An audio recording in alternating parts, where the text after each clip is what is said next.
आज 2 फेब्रुवारी 2025. मित्रमंडळींनो, मी आज तुमच्यासाठी घेऊन आली आहे एक नवीन अभिनव उपक्रम, ज्याचं नाव आहे वर्कशॉप म्हणजे कार्यशाळा. आता ही कसली कार्यशाळा?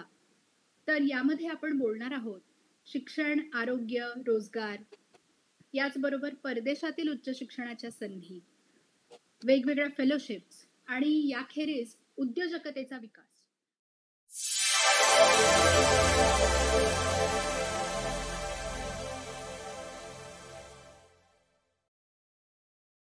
सविनय जय भीम. मी मानसी. आज मी तुमच्यासमोर घेऊन आली आहे एक आगळा वेगळा उपक्रम, ज्याचं नाव आहे वर्कशॉप म्हणजेच कार्यशाळा. कसली कार्यशाळा? तर यामध्ये आम्ही म्हणजे मी आणि माझे काही मित्र आम्ही मिळून आपल्या सर्वांशी बोलणार आहोत अनेक विषयांवर. कोणत्या? तर शिक्षण, रोजगार, आरोग्य, व्यवसाय मार्गदर्शन, परदेशातील उच्च शिक्षणाच्या संधी, निरनिराळ्या फेलोशिप्स, भारतातल्या सुद्धा ज्या उच्च शिक्षण देणाऱ्या शिक्षण संस्था आहेत तिथे ऍडमिशन कसं घ्यायचं, त्यासाठी कोणती पूर्वतयारी करायची, यांसारखे विषय.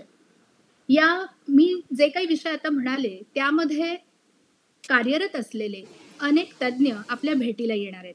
दर आठवड्याला वेगवेगळ्या विषयांवर ते आपल्याशी संवाद साधतील. या विषयांमध्ये आणखी एक महत्वाची गोष्ट म्हणजे उद्योजकतेचा विकास. उद्योजक कसं व्हायचं, स्वतःचा व्यवसाय कसा सुरू करायचा, उद्योजक होण्यासाठी आपला दृष्टिकोन कसा असायला हवा, आपल्याकडे कोणते मूलभूत गुण असायला हवेत, कोणत्या कौशल्यांचा आपण विकास करायला हवा, असे काही मूलभूत प्रश्न. उद्योग उभारण्यासाठी शासनाच्या कोणत्या योजना आहेत किंवा आपण एकत्र मिळून कशा पद्धतीने एखादा उद्योग सुरू करू शकतो, अशा छोट्या छोट्या गोष्टींवरती त्यामध्ये बोलणार आहेत लोक. या खेरीज आणखी काही इंटरेस्टिंग विषय असणार आहेत, जसं की पर्यटन, निसर्ग भ्रमंती, गड किल्ले, लेणी यांना कशा भेटी द्यायच्या, कुठल्या लेणी कुठे आहेत, लेणींचा अभ्यास कसा करायचा, तो इतिहास कसा समजून घ्यायचा, यांसारखे विषय. याखेरीज आणखी आपल्या एकूणच सर्वांगीण विकासासाठी आवश्यक असलेल्या गोष्टी म्हणजे आपलं आरोग्य. काय खायचं, काय नाही खायचं, आरोग्यवर्धक अशी आपली जीवनशैली कशी असली पाहिजे, असे साधे साधे प्रश्न. आजच्या धकाधकीच्या युगामध्ये अनेक साथरोगांचा प्रसार झालेला दिसतो, अनेक आजार आपल्याला नव्याने लक्षात येताना दिसतात. तर हे सगळे आजार कसे टाळायचे, आपण त्यातून आपलं आरोग्य कसं चांगलं राखायचं, अशा संबंधीची सगळी महत्वाची चर्चा या कार्यशाळेत होणार आहे. आईन्स्टाईन असं म्हणतो की जेव्हा एखादी इंटेलेक्च्युअल ऍक्टिव्हिटी आपण करत असतो, म्हणजे एखादी बौद्धिक गोष्ट आपण करत असतो, तर ती बौद्धिक गोष्ट सुरू करण्याचं असं कुठलाही वय नसतं. आपण जन्माला आलो की आपली बौद्धिकता सुरू होते, जन्म घेते, तिचा विकास होत असतो आणि मग ते थांबतं कधी? आपण जेव्हा मरणार असतो किंवा आपल्या मृत्यू समयीच ते थांबतं. तर सातत्यानं माणूस म्हणून आपली जी रोज नवीन जडणघडणीची प्रक्रिया आहे ती अव्याहतपणे चालू असते. म्हणूनच असं म्हणतात की माणूस हा आजन्म विद्यार्थी आहे. विद्येचं अर्जन म्हणजे ज्ञानार्जन, वेगवेगळ्या माहितीचं संपादन, पण त्या माहितीचं संपादन नुसतं करून उपयोगाचं नाहीये, तर त्या माहितीवरती आपल्याला थोडंसं काम करावं लागतं, म्हणजेच त्याचं ज्ञानात रूपांतर होतं की काय घ्यायचंय काय नाही घ्यायचंय असे विषय. तर मित्रमैत्रिणींनो, कार्यशाळा, वर्कशॉप हे आमचं YouTube चॅनल असणार आहे आणि हा आमचा पहिलाच प्रयोग आहे. सातत्याने आम्ही त्याच्यामध्ये बदल घडवत जाऊ किंवा तुम्ही आम्हाला सूचना करा की आम्हाला हे ऐकायला आवडेल, हे अजून आम्हाला याच्याबद्दल जास्त माहिती घ्यायला आवडेल. तर अशा पद्धतीने आम्ही येणाऱ्या काही दिवसांमध्ये या वर्कशॉपद्वारे आपल्या सर्वांना हवे ते विषय घेऊन आम्ही येण्याचा प्रयत्न करू. आणि म्हणूनच मला एक अपेक्षा आहे तुमच्याकडून की तुम्ही हे आमचं YouTube चॅनल, ज्याचं नाव आहे वर्कशॉप कार्यशाळा, त्याला तुम्ही लाईक करा, शेअर करा आणि सबस्क्राईब सुद्धा करा. आणि जे जे तुमचे मित्रमंडळी आहेत, ज्युनियर्स आहेत, विद्यार्थी वर्ग आहे मोस्टली, कारण जो घडणीचं वय त्यांचंच आहे, आणि पालक मंडळी, की आपल्या विद्यार्थी दशेत आपल्याला सगळ्यात मोठी सपोर्ट सिस्टम म्हणजे आपले आई वडील, आपलं कुटुंब, या सगळ्यांनी हे विषय ऐकले पाहिजेत. म्हणजे काय होईल की आपल्याला सगळ्यांना मिळून हा प्रवास करायचा आहे. करिअर हा कुठल्या माणसाचा एकट्याचा असा प्रवास नसतो, त्याच्यामध्ये आपलं कुटुंब असतं, आपला समाज असतो, आपला देश असतो. आणि म्हणूनच हे थोडंसं व्यापक अर्थाने हे डिस्कशन आपण करणार आहोत. मला वाटतं मला स्वतःला तुमच्याशी कुठल्या विषयावर बोलायचं हे तुम्हाला सांगायला आवडेल.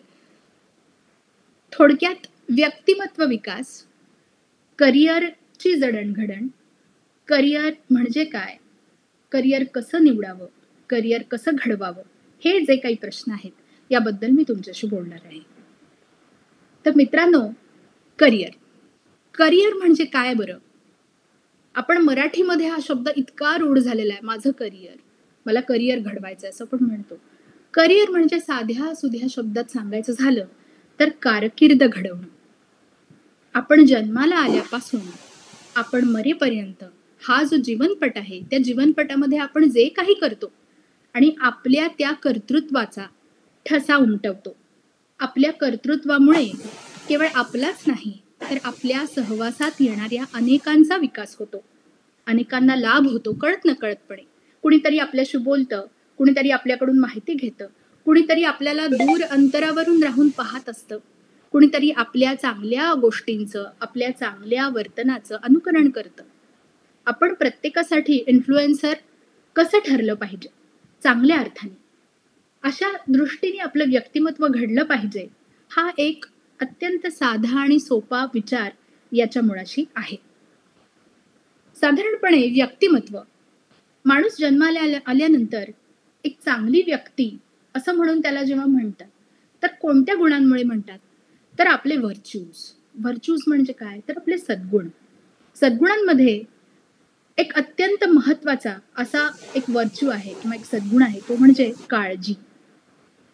स्वतःची काळजी, कुटुंबाची काळजी, समाजाची काळजी, मित्र-मैत्रिणींची काळजी, नातेवाईकांची काळजी आणि आजूबाजूला घडणाऱ्या घटना, त्या घटनांमुळे निर्माण होणारे प्रश्न, अडचणी यांच्याबद्दल वाटणारी काळजी आणि त्या अडचणींचा सामना करण्यासाठी, ते प्रश्न सोडवण्यासाठी आपण करत असलेले प्रयत्न, हे त्या काळजीतनं येतात.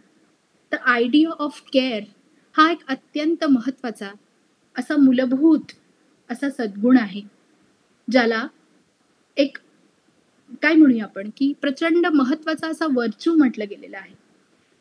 तर सर्वांची काळजी घेणारं व्यक्तिमत्व जेव्हा कर्तृत्ववान होतं आणि त्या कर्तृत्वाचा जो प्रवास घडतो, त्याला करिअर म्हणतात. सर्वसाधारणपणे करिअर म्हणजे काय? असं जर आपण कुणालाही विचारलं, तर शिक्षण घ्यायचं आणि शिकून आपण नोकरी करायची, पैसे मिळवायचे. एक सर्वसाधारणपणे अशी वाटचाल. म्हणजे पैसा मिळवून देणारं शिक्षण किंवा शिकायचं कशाला? तर पैसे मिळवायला. म्हणजे काय? नोकरी करायला. हाच एक सर्वसाधारणपणे अर्थ घेतला जातो. पण मग आपण थोडंसं याच्याकडे वेगवेगळ्या दृष्टीने बघूया. तर आपल्याला कळेल, की जीवन जगत असताना आपल्या डोळ्यासमोर लाखो खिडक्या उघड्या आहेत. त्यातल्या कोणत्या खिडकीतून आपण बाहेर बघायचं, कोणती वाट आपण चोखाळायची, हे आपण ठरवू शकतो. तर यासाठीच मी थोडंसं तुमच्याशी बोलणार आहे. माझं पहिलं जे बोलण्याचं मी जी सुरुवात करणार आहे माझ्या बोलण्याची, ती अत्यंत साध्या आणि सोप्या गोष्टीतून करणार आहे. म्हणजे मी फार पटकन असं नाही जाणार आहे, की तुम्ही ही अमुक एक संधी घ्या आणि ती निवडल्याबरोबर तुमच्या आयुष्याचा असा 180 कोनामध्ये किंवा डिग्रीमध्ये कायापालट होईल. असं कोणतंही आश्वासन मी तुम्हाला देणार नाहीये. असं म्हणतात, की शिक्षक शिकवत नसतो, विद्यार्थी शिकत असतो.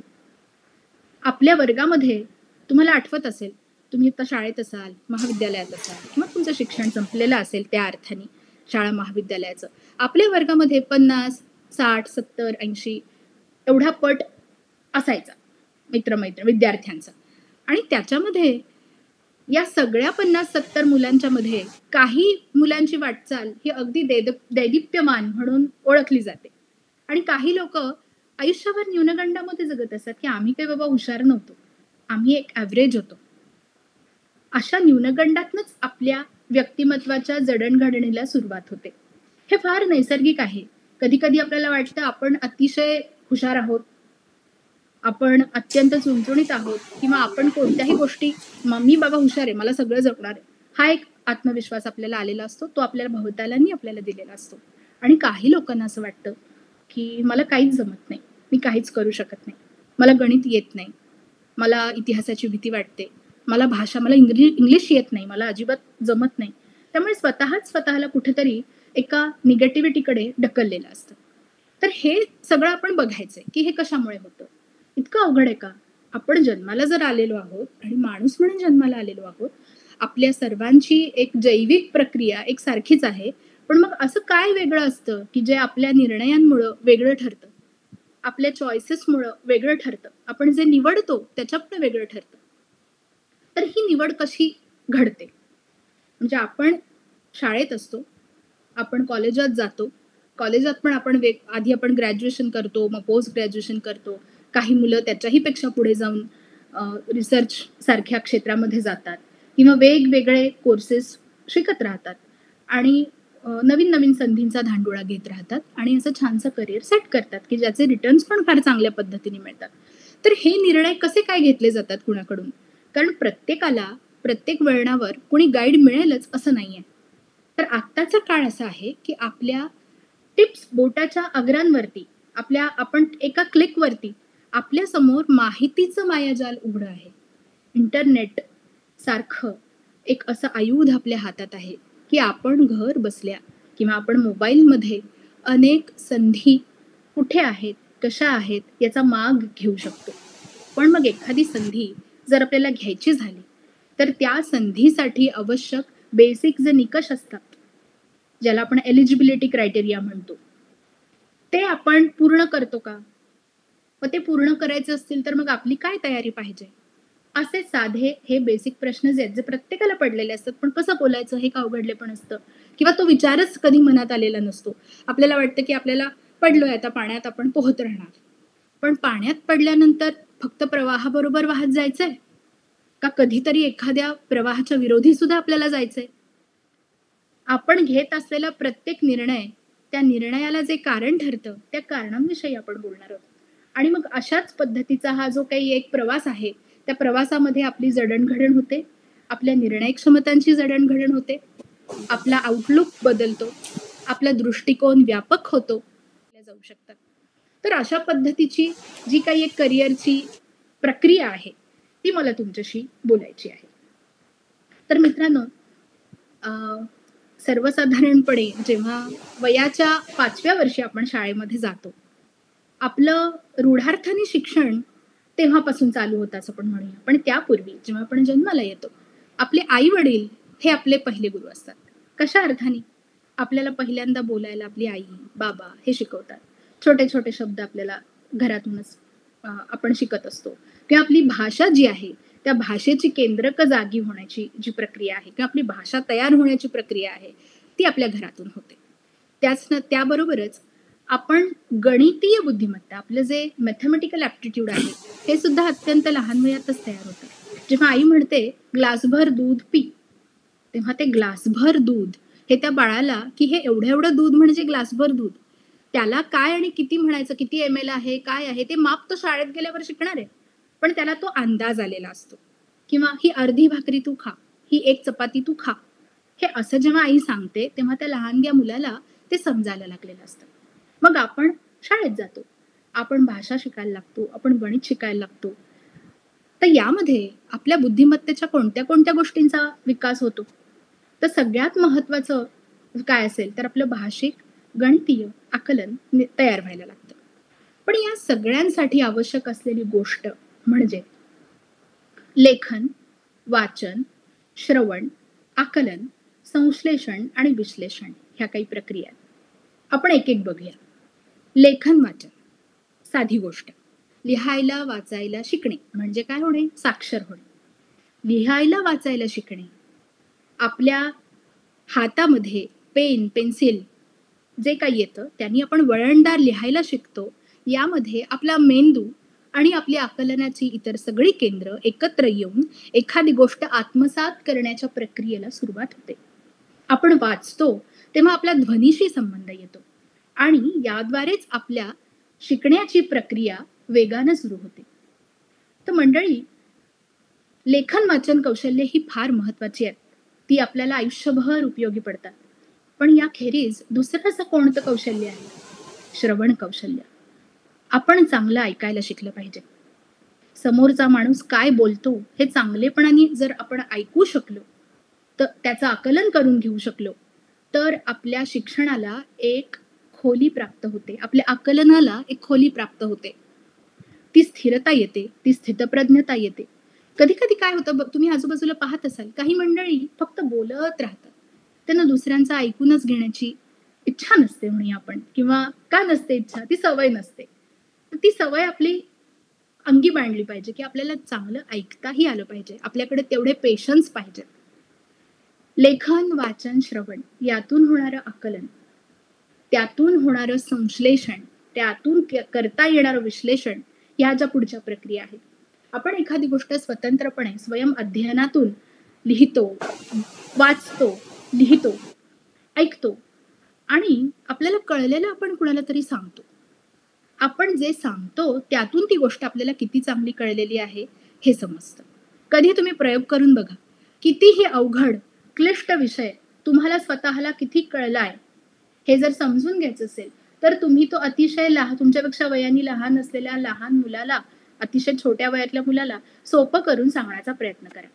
किंवा ज्या माणसाला तुमच्या त्या विषयाशी काहीही माहिती नाहीये, त्या माणसाला ते समजून सांगण्याचा प्रयत्न करा. जर तुम्ही ते सोपं करून सांगू शकलात, तर ती गोष्ट तुम्हाला समजली आहे असं म्हणतात. तर अभ्यास करत असताना लेखन, वाचन, श्रवण हे महत्वाचं आहे. याचबरोबर स्वतंत्र प्रतिभा आपल्या ठायी आहे याची जाणीव आपल्याला कधी होते?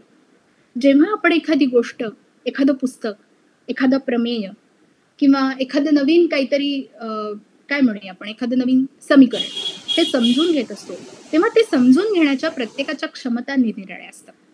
पण प्रत्येक जण तोच कंटेंट वाचत असतो, तीच गोष्ट अभ्यासत असतो. पण जेव्हा तो लिहितो, तेव्हा त्याचा आविष्कार वेगळा झालेला असतो. म्हणजे प्रत्येकाची एखादी गोष्ट आविष्कृत करण्याची पद्धत निराळी असते. जितकी माणसं तितक्या पद्धती. हे खूप विलक्षण आहे.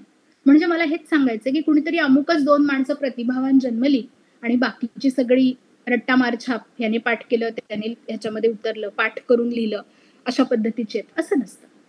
आपल्या पारंपरिक शिक्षण पद्धतीमुळे शिक्षण पद्धतीमध्ये घोकमपट्टी करणाऱ्यांना आता नावं ठेवली जातात. पण घोकमपट्टीचा जो दुसरा अर्थ आहे की एखादी गोष्ट पाठ करणे. पाठ करणे म्हणजे काय? एखादी गोष्ट स्मरणात ठेवणे ही एक अत्यंत महत्वाची अशी ऍक्टिव्हिटी आहे. आपण लहान असताना आपल्याला सगळ्याच शब्दांचे अर्थ कळत नाही, म्हणून ते शब्द आपण घोकतो. आपण त्याचे स्पेलिंग्स पाठ करतो, आपण जोड शब्द काय आहेत बघतो, आपण त्याच्या उच्चारांची प्रॅक्टिस करतो, ते बिनचूक लिहिता यावं यासाठी प्रॅक्टिस करतो. जसं की मराठीत बघा, मराठी भाषेमध्ये आपण ऱ्हस्व दीर्घाच्या चुका करतो. लहान असतानाच आपली शुद्ध लेखनाची वही असते, सुलेखनाची वही असते. इंग्रजीचं सुद्धा तेच आहे की कॅपिटल लेटर्स, स्मॉल लेटर्स, मग रायटिंगचे वेगवेगळे प्रकार, कर्सिव्ह, अमुक तमुक आणि बरंच काय काय. तिथपासून जो प्रवास सुरू होतो तो लिखाणाच्या क्षेत्रामधला सगळ्यात उत्तुंग असा एक प्रवास कुठला असू शकतो? कॅलिग्राफी पर्यंत जाऊन पोचतं.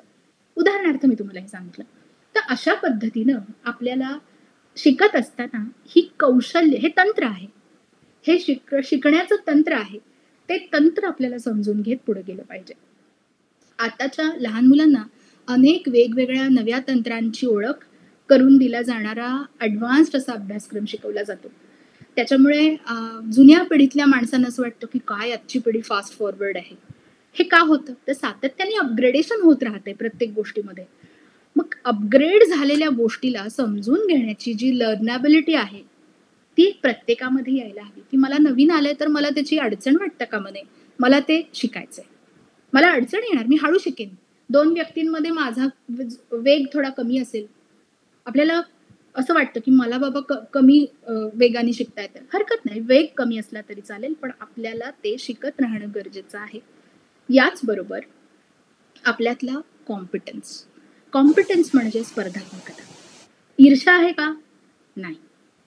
स्पर्धा करणं आणि ईर्ष्या करणं हे 2 अत्यंत वेगळे विषय आहेत.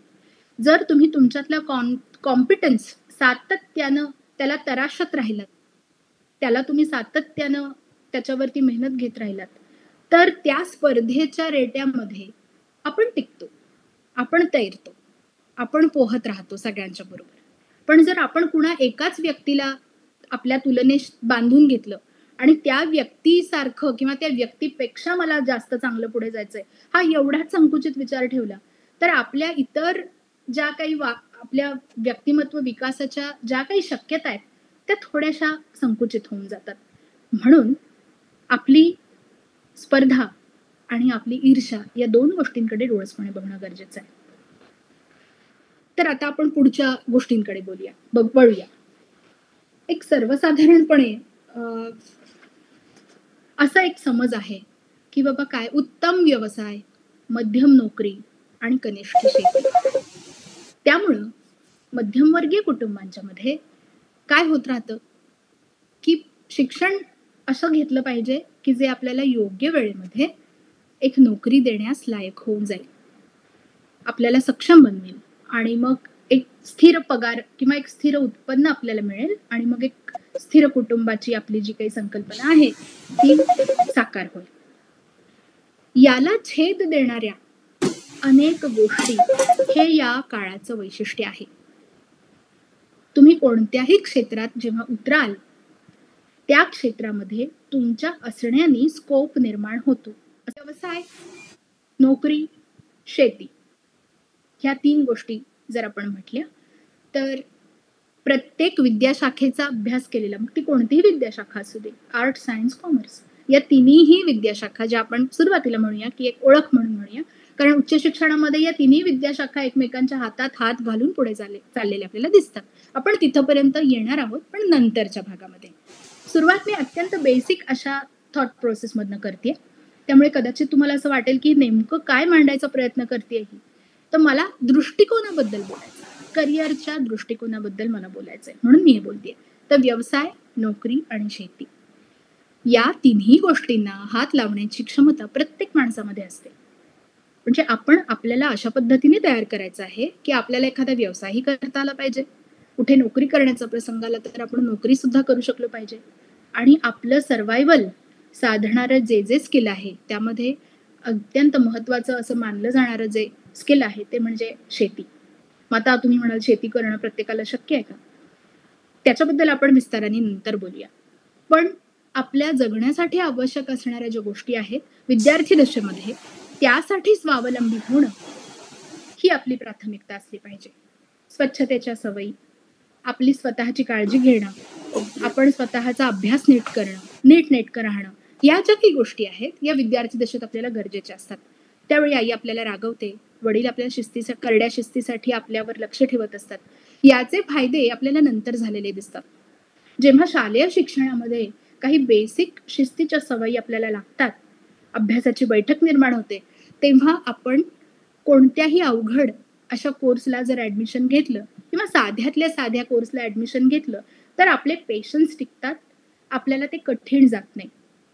आणि सर्वांनाच शिक्षणाच्या संधी त्यांच्या गावात उपलब्ध असतील असं नाही. आपल्याला आपला कम्फर्ट झोन ब्रेक करून जेव्हा आपण बाहेर जाणार असतो, तेव्हा आपला खरा कस लागतो. प्रज्ञा, करुणा आणि शील. उत्तम व्यक्तिमत्वाच्या ठायी या 3 गोष्टींचा संचार असला पाहिजे किंवा या गोष्टी त्यांच्या अंगी असल्या पाहिजेत, असं तथागत भगवान गौतम बुद्ध म्हणतात. तर हे आपण थोडंसं समजून घेऊया. एखादा माणूस खूप बुद्धिमान असेल, पण तो प्रामाणिक नसेल, तर त्याचा काही उपयोग असेल का? तो आपल्या बुद्धीचा वापर जर काही चौर्यकर्मासाठी, चोरी करण्यासाठी, चुकीच्या गोष्टी करण्यासाठी वापरत असेल, तर त्या बुद्धिमत्तेची किंमत 0 आहे. म्हणूनच जेव्हा तुमच्या ठायी उत्तम पद्धतीची अशी बुद्धिमत्ता असते, जिला प्रज्ञा म्हणतो आपण किंवा आपण मेधा म्हणतो, प्रतिभा म्हणतो. आपल्या बुद्धिमत्तेची अनेक रूपं आहेत. हे सगळं जेव्हा असतं, तेव्हा त्याला उत्तम शीलाची म्हणजे चारित्र्याची जोड असणं हे अतिशय महत्त्वाचं आहे. उत्तम चारित्र्याची जडणघडण म्हणजेच उत्तम व्यक्तिमत्वाची जडणघडण आणि अशा चारित्र्यवान व्यक्तिमत्वाची जडणघडण हीच नेते एका उत्तम कारकिर्दीकडे. तर आपण म्हणत होतो, करिअर कसं घडवायचं? करिअर घडवण्याचे अनेक जे महत्त्वाचे टप्पे आहेत, त्यातला सगळ्यात महत्त्वाचा म्हणजे आपण आपल्या व्यक्तिमत्वाला आधी समजून घेणं आणि मग त्या अनुषंगाने आपल्यातली भाषिक कौशल्य, आपल्यातली गणितीय कौशल्य, तर्क, अनुमान, निष्कर्ष, कार्यकारण भाव याच्यावर आधारित आपण स्वतःची एक जडणघडण करणं गरजेचं आहे. हा याचा लाभ आहे. माणूस म्हणून जन्माला आल्यानंतर निसर्गाने आपल्याला ज्या काही क्वालिटीज दिलेल्या आहेत, जे काही गुणधर्म दिलेले आहेत, ते आपल्याला अधिकाधिक जगण्यालायक बनवतात. एका वाक्यात सांगायचं तर चांगलं आणि वाईट याची निवड आपल्याला करता येईल आणि ती करण्याची क्षमता आपल्यात पुरेपूर आहे. निसर्ग दत्त आपल्याला जी जन्म आहे, त्यामध्ये जे जीन्स आहेत, त्यामध्ये ते सगळं आहे. तर त्याचं जे एक्सप्रेशन आहे, म्हणजे त्याचा जो आविष्कार आहे, तो कसा आणि केव्हा करायचा, हे सुद्धा आपल्याला आपल्या पूर्ण जैविक हालचालीमध्ये कळून येईल. त्याच्यातूनच अंतर्मुख होऊन पाहायचं आणि हाच प्रवास अंतर्मुख होऊन पाहण्याचा प्रवास हा आपल्या आपल्या क्षितिजांना विस्तारितपणे घेऊन जातो. आणि म्हणूनच ह्या विषयाची जी व्याप्ती आहे ती अशी एकसुनी नाही, अनेक पैलू आहेत. त्याला आपल्या स्वतःची एक घडत जाणारी तत्वज्ञानाची बैठक आहे. प्रत्येक माणसाचं स्वतःचं असं जे काही संचित असतं ते कशाभोवती फिरत असतं, तर त्याचे स्वतःचे जे काही प्रिन्सिपल्स असतात, नीतिमूल्य असतात आणि असायला हवी. अशा नीतिमूल्यांचं भरण पोषण आपल्या जडणघडणीमध्ये आपण स्वतः प्रयत्नपूर्वक करायला हवं. त्यासाठी चांगलं वाचायला हवं. अवांतर वाचनाची आवड मला आहे अनेक जण म्हणतात. काय वाचतो हे फार महत्वाचं आहे. लहानपणापासून आपल्याला अक्षरोक्त झालेली असते, बडबड गीतं म्हणत असतो, छान छान गोष्टी ऐकत असतो, वाचत असतो आणि आपण आताची मुलं तर वेगवेगळे अॅनिमेज बघतात, कार्टून बघतात. लहान मुलांच्या साठीचे खूप मोठे मोठे सिनेमे आलेले आहेत आणि अतिशय सुंदर सुंदर साहित्य लहान मुलांच्यासाठी उपलब्ध आहे. तर या सगळ्या साहित्याची जी निर्मिती आहे ती लहान मुलांच्या मानसिकतेला किंवा सायकोलॉजीला केंद्रस्थानी धरूनच झालेली असते. पण अशा वेळेला आपण ते सगळं वाचताना आपल्याला ती भंगेरी ओढू शकते की बाबा मी नेमकं काय करू, किंवा माझ्या मुलांना नेमकं कशा पद्धतीने हे सगळं समजावून. तर एक साधा याच्यामधला विचार असा असायला, आपल्या जगण्याशी जे जे पूरक आहे किंवा आपल्या जगत असताना कोणतेही अतिरिक्त पैसे खर्च करून काहीतरी भयंकर फीज भरून किंवा खूप मोठाले महागडे सबस्क्रिप्शन घेऊन काहीतरी शिकायला लागतं किंवा काहीतरी शिकणं गरजेचं आहे, अशा कोणत्याही कंपल्शन मध्ये आपण न राहता जे साधं सहज आपल्या अवतीभोवती उपलब्ध आहे ते आपण करणं गरजेचं आहे. त्याच्यामध्ये लहान लहान गोष्टींची पुस्तकं असतात, थोरांची चरित्र असतात, अतिशय सोप्या भाषेत लिहिलेली थोरांची चरित्र असतात, ती मुलांना वाचायला दिली पाहिजे. जातक कथा हा एक आपल्या तथागत गौतम बुद्ध म्हणूया किंवा आपण बोधिसत्वाच्या गोष्टी सांगणारे, त्याच्यामध्ये हितोपदेश आहे की चांगलं कसं व्हावं, एकमेकाशी मैत्रीपूर्ण कसं व्हावे, कोणाचा राग कसा नाही करायचा, चोरी कशी करायची, चोरी करणं किती वाईट आहे, खोटं बोलणं किती वाईट आहे, अशा ज्या छोट्या छोट्या गोष्टी आहेत ती सांगणाऱ्या जातक कथा आपल्याकडे आहेत. तर त्या आपल्या मुलांनी लहानपणापासून वाचल्या पाहिजेत. याबरोबर मी एक गोष्ट याच्यात मांडणार आहे जी वाचनाशी संबंधित आहे, ती म्हणजे प्रत्येकाने आपल्या लहान मुलांना डॉक्टर बाबासाहेब आंबेडकरांचं जीवनचरित्र वाचायला दिलं पाहिजे. क्रांतिबा ज्योतिबा फुले, सावित्रीबाई फुले यांची जीवन आपण आपल्या मुलांना जरूर सांगितलं. आपण मुलांशी जो अवांतर संवाद करतो म्हणजे बोलणार आहोत असं खेळत जे त्याच्यामध्ये गोष्टी रूप गोष्टी सांगितल्या, हे सगळं समजत असताना आपण कुठल्या तरी भीतीदायक गोष्टी, चमत्काराच्या गोष्टी, अंधश्रद्धा मुलांच्या मनात निर्माण होतो अशा काही गोष्टी त्या प्रयत्न टाळल्या पाहिजे. किंवा मुलं जर टीव्ही पाहत असतील तर टीव्हीवर मुलांना आपण काय त्यांच्या दृष्टीला पडण्यापासून वाचवलं पाहिजे हे पालकांनी खूप निर्माण झालेलं आहे. निराकस प्रमाण खूप काही अगदी आलेलं आहे. निसर्ग ही अशी गोष्ट आहे, योग्य वेळी योग्य गोष्टींचं भान हे आपल्याला देत असतं. काही गोष्टी प्रयत्नपूर्वक शिकवायला हव्या, पण त्या शिकवण्याची पद्धती वेगळ्या. म्हणून अवांतर वाचन किंवा अवांतर करमणूक या दोन्ही गोष्टी आपल्या व्यक्तिमत्व विकासामध्ये रोल बजावतात. त्यामुळे पालकांनी आपल्या मुलांच्या या दृष्टीनं होणाऱ्या जडणघडणीकडे अतिशय गांभीर्याने आपलं काहीतरी काम करतोय, माझ्या मुलाला काहीतरी एंगेजमेंट द्यायला पाहिजे म्हणून माझा मोबाईल देणं आणि कशात तरी गुंतवून ठेवणं, याच्यामध्ये आपण त्याच्या क्रिएटिव्हिटीला कुठेतरी बाधा आणतो, काहीच मारून टाकतोय असं मला वाटतं.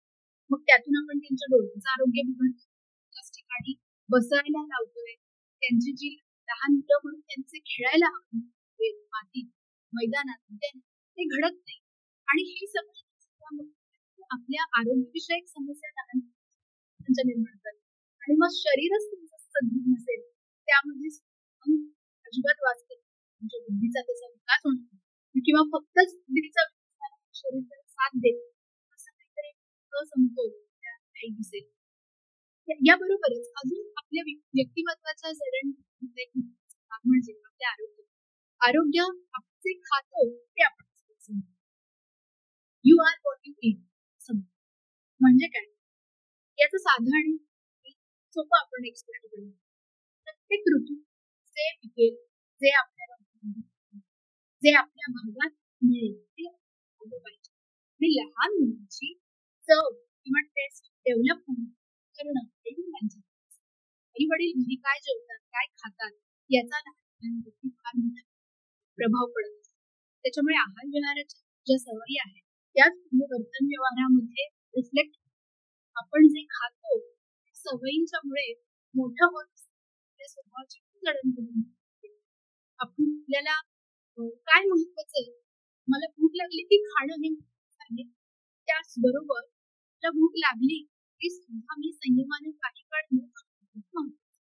हे पेशन्स आपल्याला मुलांच्यामध्ये आलेच. म्हणजे तुम्ही बाहेर गेला चांगलं स्वच्छ ठिकाणी काही खायला नाहीये, अशा वेळेला मुलांना त्यांच्या मध्ये धीर धरता आला.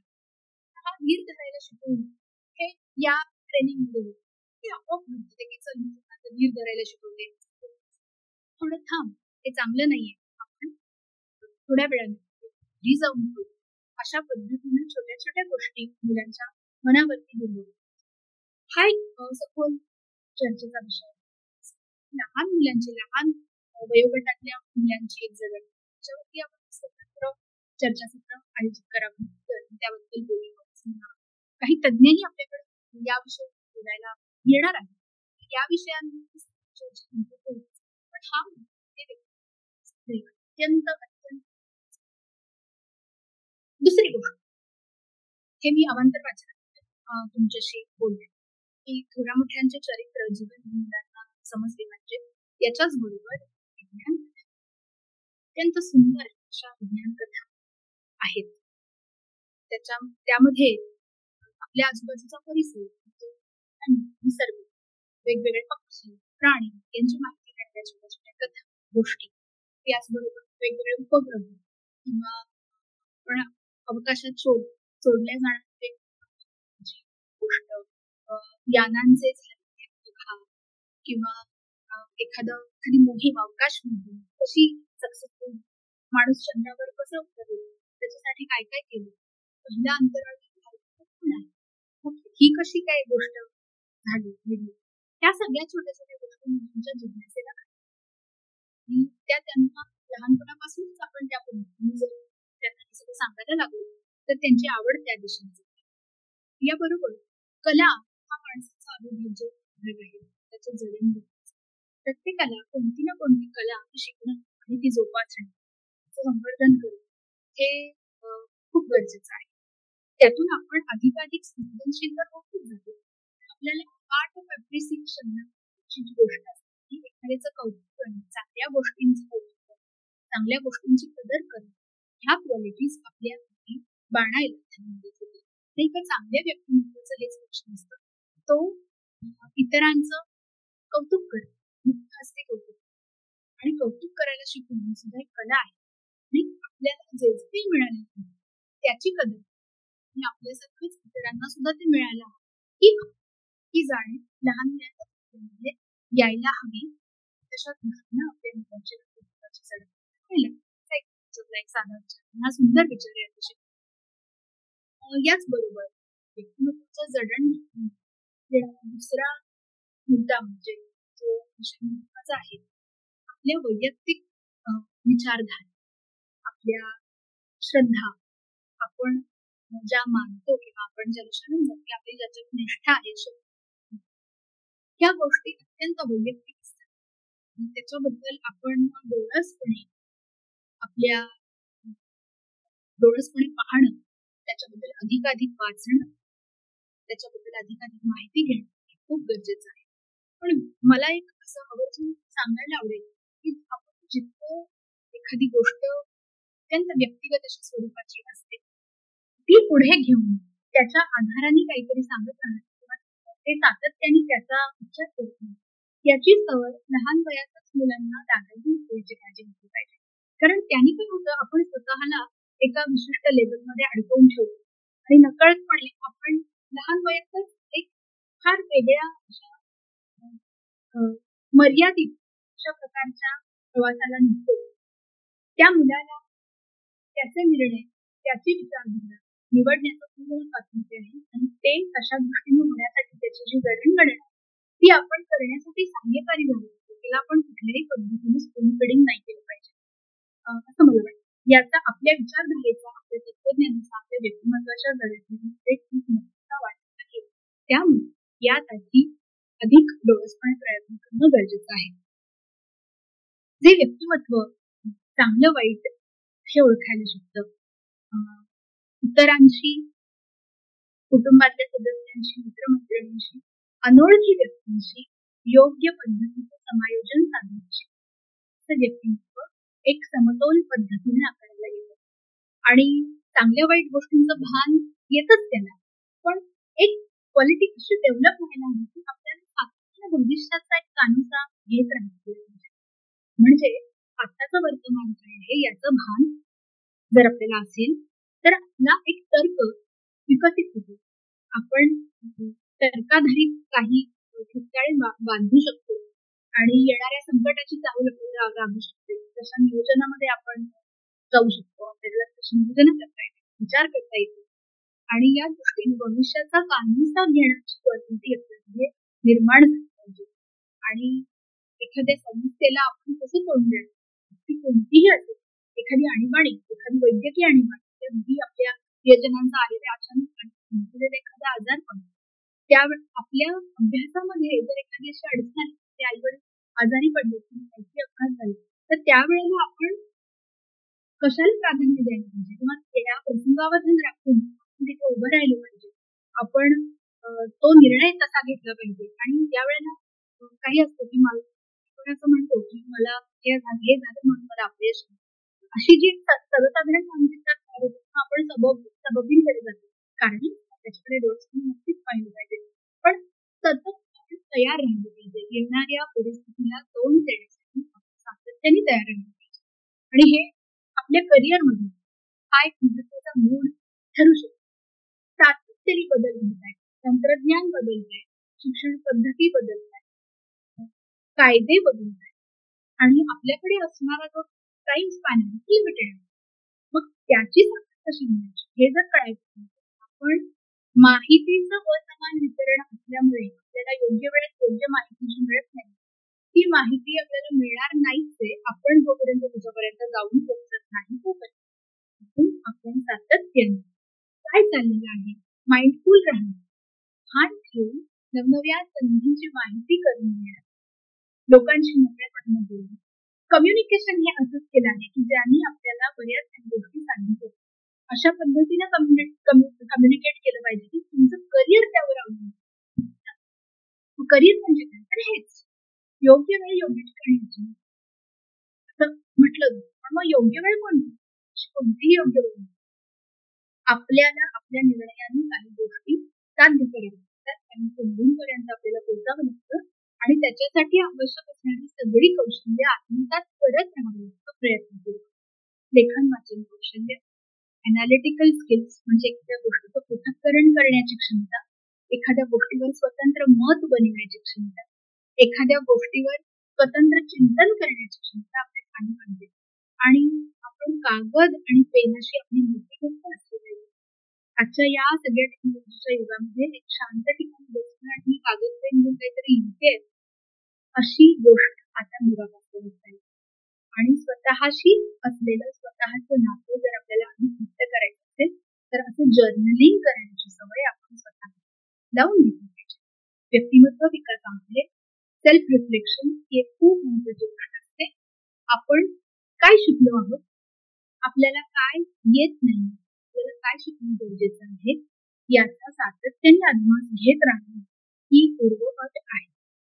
आणि मग आपले क्वालिफिकेशन्स आहेत, मग जे आपले पारपत्र म्हणतात म्हणजे पासपोर्ट आहे. तुमची डिग्री हा तुमचा पासपोर्ट आहे. नाही असंही एक म्हटलं जातं काय डिग्री अडकून उपयोगाचं नाहीये, असं नाहीये. तर कोणताही एकच एक सुरू विचार आपल्याला टाळू शकतो. आपल्याला अत्यंत बॅलन्स्ड विचार करायचे. आपल्याला पदवी म्हणजे रूढार्थानं जो अभ्यासक्रम आपण शिकणार आहोत ते आपल्याला अत्यंत आपण त्यामध्ये निष्णात झालो पाहिजे. एक्सलन्स इज द पॉवर किंवा नॉलेज इज द पॉवर हे त्रिकालबाधित सत्य आहे. म्हणून प्रत्येकानं त्या एक्सलन्सचा ध्यास घेण्याचा हा प्रवास आहे. त्या एक्सलन्सच्या ध्यास घेण्यामध्ये आपण जे जे काही करतो त्याच आपली जडणघडण होते. तिचा एकच एक माइलस्टोन कधीच कुठे नसतो किंवा कुठलाही एक्सफॅक्टर नसतो की हा एक्सफॅक्टर आहे मग अमुक 21व्या वर्षी अमुक एक्झॅक्ट हेच झालं म्हणजे ह्याचा काहीतरी वेगळंच नाही काहीतरी असं नसतं.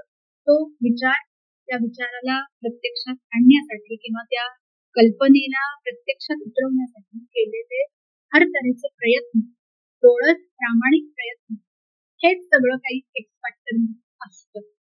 आणि अशा पद्धतीनं आपण व्यक्तिमत्वाची जडणघडण ही करत करत नेत आपण आपल्या करिअर म्हणजे काय हे समजून घेण्याकडे अधिकाधिक निघालो आहोत तुमच्या या डिस्कशन आणि अनेक मुद्द्यांना मी हात लावण्याचा प्रयत्न केला, स्पर्श करण्याचा प्रयत्न केला. हे थोडंसं उत्स्फूर्त पद्धतीचं माझं तुमच्याशी बोलणं. मी अपेक्षा करते की मी जे जे काही आता बोलले याखेरीज किंवा यातलंही काही तुम्हाला अधिक साक्षेपाने अधिक सखोलपणे जाणून घ्यायचं असेल तर तुम्ही जरूर त्यासाठी कळवा. आणि माझी मी थोडक्यात ओळख जाता जाता अगदी एक 2 वाक्यात सांगेन. मी स्वतः सध्या PhD करते आहे. मी रिसर्च स्कॉलर आहे मरीन बायोलॉजी या विषयातली. माझं मूळ शिक्षण हे मायक्रोबायोलॉजी या विषयामध्ये झालेलं आहे. याबरोबरच मायक्रोबायोलॉजी म्हणजे सूक्ष्मजीवशास्त्र.